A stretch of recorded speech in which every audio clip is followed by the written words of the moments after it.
Philip Munzel talk a little bit about some of the work that he's been doing. Hello, COS4. I'm Philip Munzel. I'm a software developer and flight instructor on the Explain team. You know me for bringing this little gadget to you in Explain 1030, which you made even more useful in Explain 11 by making it freely resizable. And you can see some new UI elements on the top that pop up when you mouse over. For example, you can now pop out the window and move it any way you want, drag it over to your second monitor, however you want to set up your cockpit, resize it to whatever you need on your external monitor, or simply close the pop-up, bring it back into Explain, and with a simple click in the middle of the title bar, bring it back to its default size. Then we added a couple of new features that are really useful. For example, let me enter another airport here. We are going to the Frankfurt International Airport, which I would normally not do in a Cessna 172 since the landing fee is currently about 400 euros if I recall correctly. But landings are free in Explain, so we can just set up a flight to Frankfurt in Explain. And a new feature of the GPS in Explain 11 is that it allows you to select departure procedures and arrival procedures. For example, here I'm choosing the Galaxy 4 Papa departure in Karlsruhe Baden-Baden Airport, which is simply inserted into the flight plan. Then I can do the same for arrivals. For example, loading the Spessart 25 South arrival into Frankfurt. Just select it here, then select the runway we're going to, 25 left, and with range buttons I can preview what the procedure will look like, and with the load button simply insert it into our flight plan, and then we can go flying. The next cool feature is the Explain 11 default FMS, which you can drop into any airplane. The interface follows the same principles as the GPS, so you can resize it, pop it out to a window, drag it over to a second monitor, and set up your cockpit in any way you like. As you can see here, the FMS draws from a global, easily updated database that we have greatly improved for Explain 11, because we now rely on industry standards such as XM and ARINC 424, which allow professionals to use industry tools to create and prototype procedures in Explain, including RNP approaches with radius to fixed segments. To make a flight plan, simply click into the scratchpad for your keyboard, and then you can type in the airports, and then you can insert individual waypoints, or you can enter airway segments.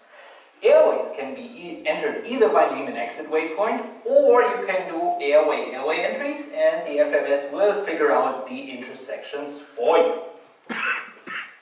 Over on the procedure side, you can of course select departure and arrival procedures for airports, and then choose from the vast approach database that includes ILS, VOR, DME, NDB, RNF, GPS, RNP, and GLS approaches, which now also use path points for angular vertical guidance, which is something that no other desktop flight simulator has ever done. You can see here the VPA for the final approach segment. Here you can look at information about the final approach segment, whether the vertical guidance is barometric or LPV, and what kind of satellite augmentation is used, which of course would be EGNOS in the EU instead of WAS, what you see here. That's a bug. The direct intercept function is super useful for online flying, and there's also the nearest airport function that you can filter by runway length and find the next suitable airport for a diversion.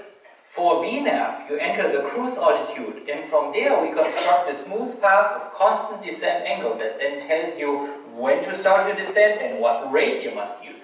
This is a generic function that works without performance data of a specific aircraft. Instead, you can simply enter a different vertical path angle, and the FMS will update the descent instructions accordingly. For online flying, the vertical direct to function is also super useful. You click direct intercept, and then you simply dial the altitude into the autopilot, which is then copied into the FMS, and then you click on the right side of a waypoint to go there at the desired altitude. Another cool function is the pilot waypoint functionality, which allows you to create pilot-defined waypoints either by latitude, longitude entry, or by place-bearing distance, or place-bearing entry to define a location. And then you can give this point a name and store store it. From then on, it is available not only in the FMS, but also in all the GPSs of all planes in X-plane. There's a couple more functions in the FMS that would take too long to describe this, so I just want you to try them out yourself when we release X-plane 11, and I wish you a lot of fun with the rest of the presentation. See you.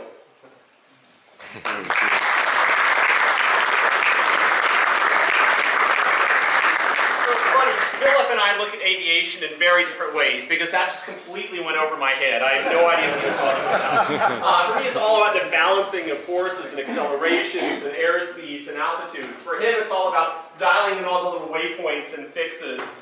Completely different ways to look at aviation, but we support them both. This is a pretty huge step forward for the FMC, though. In X-plane 10, we had a GPS that you could use to actually train on, and that gave you, a lot of the features from the real G430, and this brings the FMC forward so that you can do the kind of things you want to do if you're flying an airliner.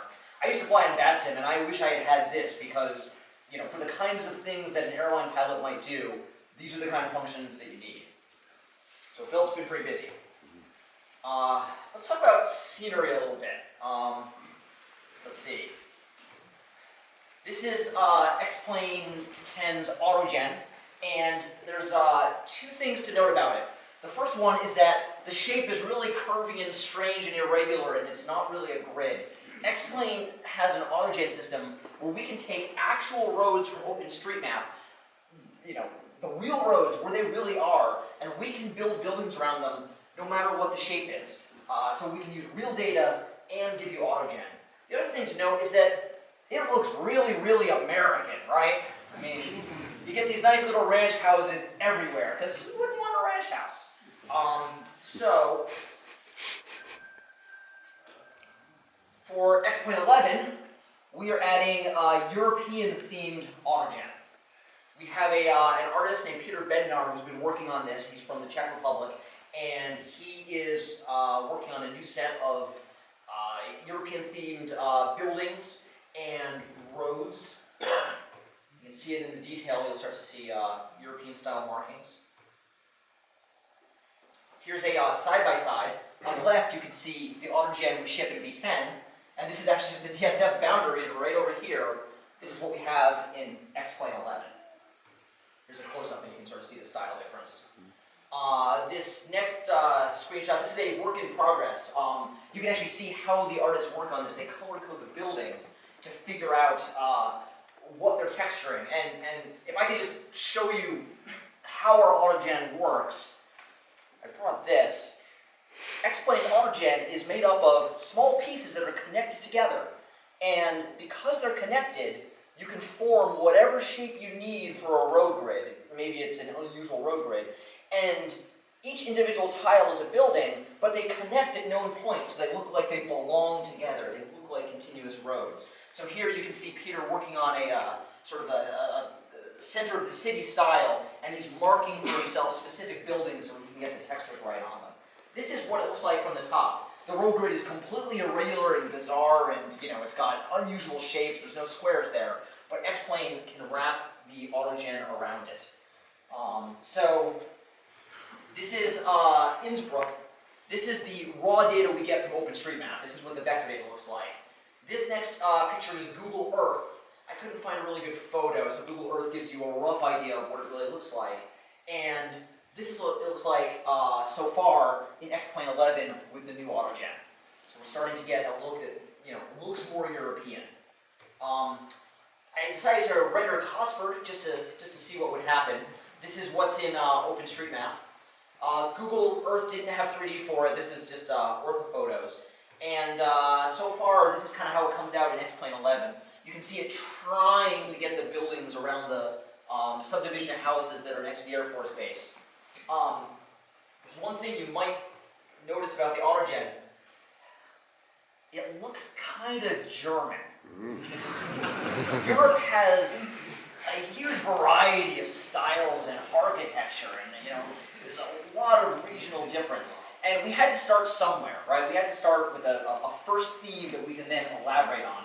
So we picked Germany as a reasonable beginning. but you might not like having Germany be the dominant theme. You might feel like you want to be independent from Germany. You might feel like they've got too much say. So you can discuss amongst yourselves, and if a lot of you felt like this, you can decide to go your own way, right? Our autogen system can be regionalized to more than just America and Europe. You can build as many sub-regions as you want. And we are going to keep adding more autogen to this. This is a long-term project for us. But there's no reason why it has to be us doing this, because third parties can drop in libraries that further customize the autogen. You can make it look better. You can add more variety. You can add new regions and new themes. So if you're a developer and you're interested in looking at X-Plane autogen, come talk to us, because we can help get you started with the system. And I think this is, like airplanes, we need to do a really good job with what's in the sim, but there's no way that we're going to tap out the full potential by ourselves too. There's room for more people to add to this. So that's the new European autogen for X-Plane 11. Can we put the traffic on the left, please? Yeah. Also, you want to talk a little bit about airports? The ground traffic. Sure, okay. You do the airports, I'll take over with the ground traffic. This is Oh, we're going right there? Okay. So, one of the things I did in addition to flight model for X-Plane 11 is I decided to make the airports look more dynamic and populated. And so, I made X-Plane select from like a library of aircraft and put them into parking spaces. And what you're seeing here, probably 90% of those are just kind of static aircraft, and 10% are the dynamic, other airplanes that fly around on their own.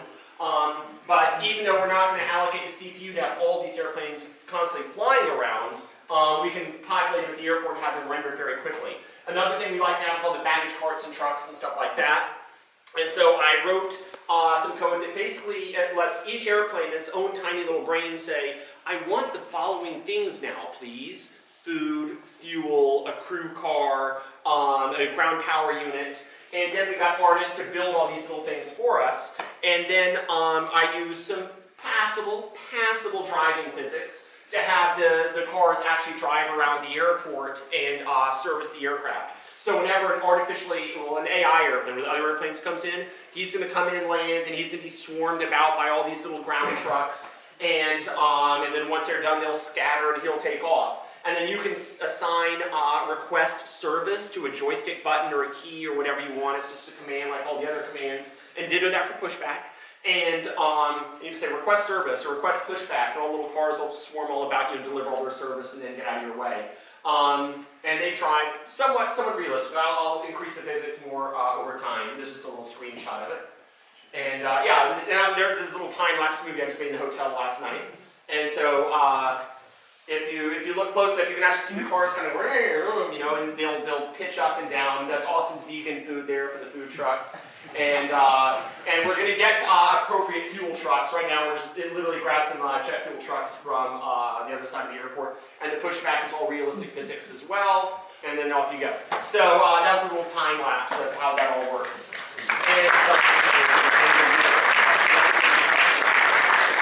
What's cool to me is you will never see the same thing twice. All right, like all things X-Plane, I'm not just going to say, oh, let me have the truck, come in at a 90-degree angle and then retract the 90-degree angle, because that's what it does. No, that would get boring by the time the second or third time you saw it. Instead, each truck is parked who knows where at the airport. Your airplane is demanding service, and now the truck in this tiny little brain says, okay, well, how do I have to move around the airport to get this guy what he wants and approach the aircraft and dock and all that kind of stuff. So you'll never see the same thing happen twice exactly, which I think is cool. That's where it's always fun to watch it all happening. Like watching a little ant form or something like that. How do the trucks know where to go? What's here, Peter? All right, back to you. So World Editor is our free open source scenery creation tool, and this is what people have been using to make airports for X-Plane, including the 3,500 3D airports that people have made. So for X-Plane 11, with Austin's driving trucks, we have extended the system to allow you to specify where the trucks park and where to go. You simply annotate the road lines in the diagram, so here's the truck routes, and you create parking spots where the trucks are born, And from there, Austin's AI can take over and navigate them on the road grid, bring them to the airplanes that need service, bring them to other points of interest like a fuel farm so they can refuel. So it's a very intuitive process. It's more of what airport authors are used to doing, which is marking up in WED what really happens in the airport and then letting X-Plane take care of it. This is something we've been working on while we work on the trucks so that we can test. So I believe we should have a public beta of this available when X-Plane 11 comes out so that people can experiment with this. And the trucks also buzz about the airport to go to various little refueling stops or pit stops. The airport's always going to be a dynamic place. Right. We've worked a bunch on the lighting engine. We're doing a major lighting upgrade for X-Plane 11. So I'll talk a little bit about that. I don't know how many of you guys watched the YouTube of the Hartford presentation when we first announced this, but we're moving to physically based rendering. And it's a style it's a technique for rendering computer graphics based on 3 principles. The first one is everything is reflective. Even if something is not shiny and glossy like a mirror, it's still reflecting light at all times. The tires don't seem to be reflecting any light at all. That's odd. Look, there's no tires. They seem to be buried under the ground. Okay, I'm not going to ask you. This is what happens when you take your pictures with a very early beta. The reflectivity of something changes with the angle you watch it, Fresnel effect. And energy is conserved. Things that are more shiny are not brighter, they just focus the light more accurately. So you don't get to create light by being shiny, you just focus it. So in this video, watch the bottom of the Cessna wing as it moves. And what you can see is that the Cessna wing is reflective because you're viewing it at a very shallow angle. If you do a bank and look at it straight on, it's not going to look nearly as reflective. And when you have that dynamic change of the reflectivity with the camera angle, things start to look a lot more realistic because this is something you can see in real life. So in X-Plane 10, all you could say is, this is more shiny, and it would just get brighter. And that is what we used to do in computer graphics because it's all we could do, but it's not actually correct. In X-Plane 11, you specify how rough or smooth the surface is. This is a statement about how it would feel to touch it. Something can be a glossy surface or it can be kind of bumpy. And you specify how reflective it is. But those 2 things are no longer tied together. So for example, sand is pretty reflective, but it's not smooth, and so it has its own kind of optics. And we can finally model these kinds of things. This is a picture of a test rig that we use to look at the materials, where you have very smooth and reflective things, and then you have roughly reflective things where the image is blurry, and then here you have less reflective things. So there's 2 different properties that authors can work with. After Hartford, we got a bunch of questions from third-party developers who wanted to know more about how we would be doing physically based rendering. What would the exact process look like? And the answer is we're doing something called Metalness. Metalness is a style of third-party rendering where you separately control how smooth or rough the surface is, how reflective it is, and when something is very reflective, you can tint it just a little bit. And this is designed to let you do metals that have a tint, like gold or iron or silver. So hopefully this will let authors get the reflective metallic parts of the airplanes to be just right. This is not something we invented. This is something that a huge number of game engines are using now. So if you've looked at Unreal Engine 4 or Unity, this has become the standard in the industry. And I think it's going to work pretty well for X-Plane. This next picture is a photo. People saw the photos last presentation and went, oh, that's amazing. On the flight over, I took a bunch of pictures with my iPhone of stuff I saw that looked a lot like what we were working on. So this is a real 737 taxiing out in Logan from Thursday. And so then I tried to recreate the same picture in X-Plane. And you can see that you get the similar tinting around the fuselage, a little bit of reflection, and then the glossy highlights. So our artists are starting to be able to create surfaces on the airplanes that look right from all viewing angles and respond properly to light. This is another picture I took. As I was parking my car, I realized this is something that we cope with in the engine all the time.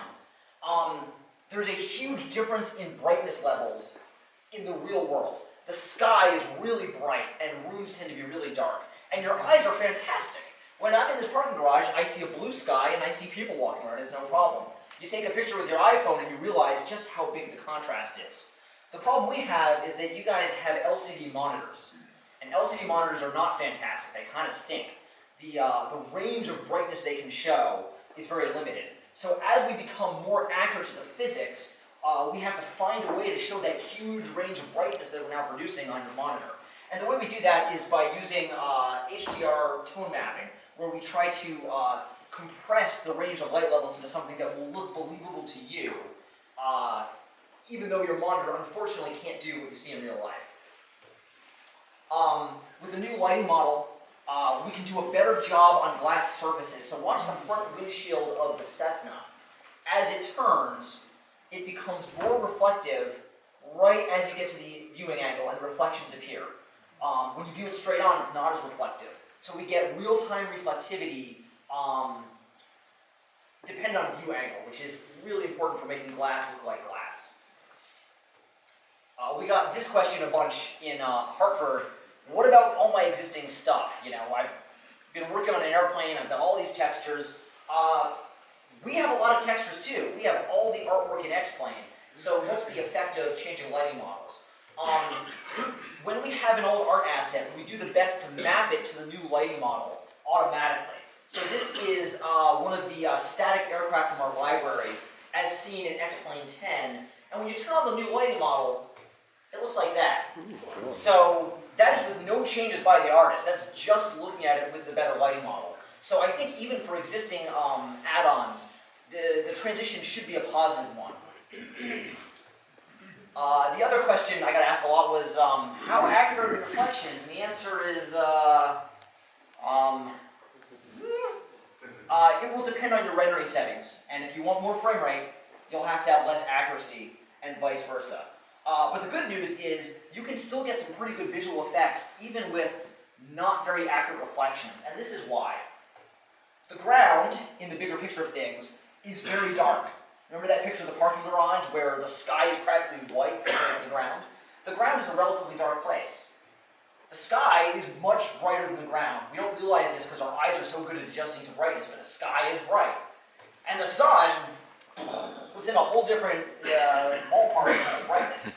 So, as it turns out, even with an approximate reflection, you can get some visual cues that really help make things look right, which is a really bright sun, a bright blue or gray sky, and darkness below the horizon. And that's what makes glossy things like airplanes or even cars look the way they look when they're reflective. So even if you've had to back off the settings, I think you're still going to get a look that's going to be pretty good.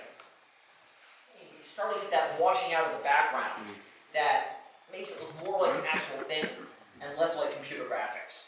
I took this picture as I was parking my car, and notice the city skyline. It's not really textured, right? There's buildings there, but you can barely see them. And if you try to construct the same view in X-Plane, you get the same thing. Those buildings have beautiful textures if you get close to them, but when you get farther away, you lose the visibility with distance just like you do in real life. Here's a series of low visibility shots on final for Seattle. This is 3 miles of visibility, 2 miles of visibility, 1.5 miles of visibility, RVR 6000, RVR 3000. So you can see the fog, it's much murkier, it's got a depth to it. And when the runway lights appear through this, it really is a big improvement. Just by comparison, this is what we have in X-Plane 10. 3, 2, 1.5, 3000.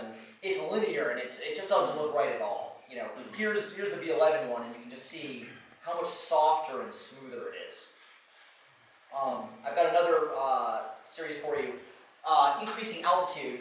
This is at about 1,500 feet, and you'll see that as we go up, you start to get that washout of the autojet. You know, it sort of disappears into the fog and the haze in a very natural and intuitive way. So I think this is going to provide a lot of improvement in the visual qualities. We can bring the visibility out, and as it comes out, there you can start to see the forest scenery coming in. One last feature we're adding to the rendering engine is real-time screen space ambient occlusion.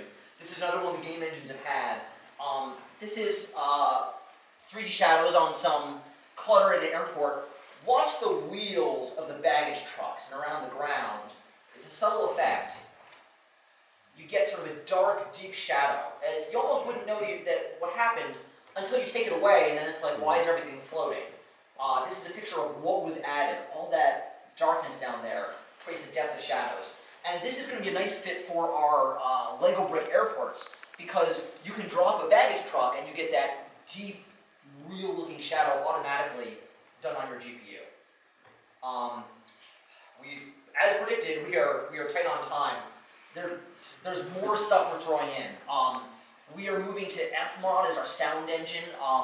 If you haven't seen the Hartman presentation, it's on YouTube, and Chris did a live demonstration, which I doubt the YouTube audio captures the quality of what Chris did. It's really fantastic. And third parties will be able to use FMOD to improve the audio of their airplanes, so it's a huge step forward with audio. The particle effects system has been completely redone. You can customize all sorts of things about it. There's an editor built into X-Plane, and again, third parties have access to this. The weapon system also got an overhaul. It's got more accuracy. It's got better replay and multiplayer. There's just a huge list. But the sound is by far the most incredible thing on that list, I think, having experienced all of them. When I saw my first demo of FMOD sound, where the sound of that 172 would change as you moved around the airplane in the external view, or open or close the cockpit door, or went to one side of the cockpit, or opened a window or not, where every little switch you flipped or fuel pump you turned on, you could hear the sound. I would say listening to FMOD, the demo that Chris did in the Cessna 172 for X-Plane 11 was one of the first times in a certain way, I forgot I was in a simulator, and I felt like I was really out there at the airplane, as every little bit of the world changed audibly around me as I interacted with it. FMOD is just incredible. Absolutely amazing. And we're only going to have it, I think, on the Cessna 172 at 11.0, but with the technology in place that we're laying down for 11.0, you and us and everybody else will just be rolling it into more and more airplanes over time, and it's incredible how underrated sound is, how much it can do compared to how little attention it gets.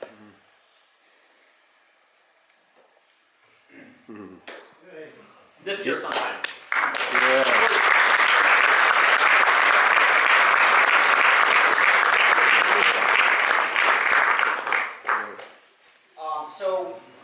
We are going to start selling X-Plane 10 keys that also unlock X-Plane 11 pretty much as soon as the website is not swapped yet. Oh, they didn't swap the site yet. We are 6 hours in the future, and so as we speak, Mike and Tyler are getting up and drinking coffee and going, "Oh my God, the time zone!" And hopefully, sometime today, we'll have it live. The new X-Plane 11 website, and you can get a key for X-Plane 10 that will also work for X-Plane 11 when it becomes available. So we're going to say available now, but this will probably be true in American time. That it? That is X-Plane 11. There you go.